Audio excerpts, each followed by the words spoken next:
Hi guys, welcome back to my channel. This is Gina Phillips. Ito na yung guys, ang 4-piece na flooring ready to install. Hi guys, so ito na yung improvement ng floor. Ayan, tinanggal na yung carpet at pinalitan na ng waterproof floor. So ito yung main bedroom guys. Ayan, inuumpisahan na nila. Ayan, maglagay ng waterproof floor. So, ayan guys.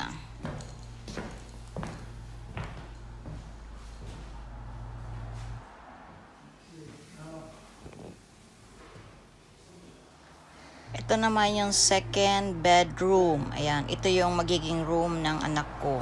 At tapos na, ayan, nalagyan na siya lahat ng yung floor okay na lahat dyan. Ayan. Ito naman yung third bedroom. Ito yung magiging bedroom ng apo ko. Ayan, tapos na rin guys. Pero bago yan, nilinis muna nila yung floor bago nilagay yung waterproof floor. Yan, bumaba na sila guys dahil tapos na sa taas. Dito na sa main floor, sa may dining area. Ayan, nililinis pa nila. Ito naman doon sa family room, guys. Ayan, talagang nililinis nila yung ilalim ng carpet. Ayan, talagang kiniskis nila, binacuum nila yan, nilinis muna talaga. Ito na guys, yung sa my kitchen, yung sa my dining. Ito na, tapos na guys. Ayan, maganda na ang flooring. Ayan.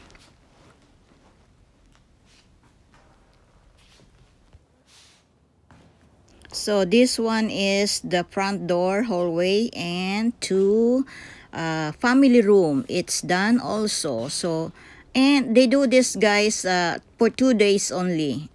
All the floor they did for 2 days.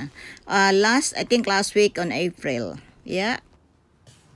Ito naman guys is the hallway upstairs going to the stairs. Yung stairs pala guys, pinalitan lang ng carpet. Yeah. So, ito na guys, done the flooring upstairs. Ito na, yung lahat-lahat na yan guys. Tapos na. So, anyway guys, nakalipat na dito yung anak ko tsaka apo ko. Dito na sila nakatira. Yan. Starting May, yan, dyan na sila natulog. Dalawa sila. So, hindi na siya bakante. It's not empty no more this house. Yeah. Nice floor. So, ito na yung room ng anak ko. Ayan.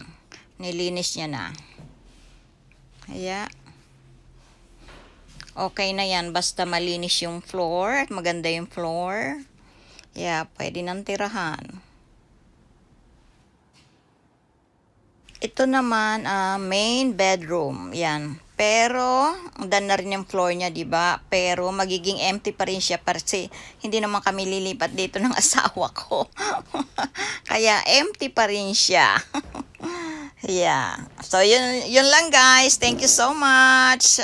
Bye!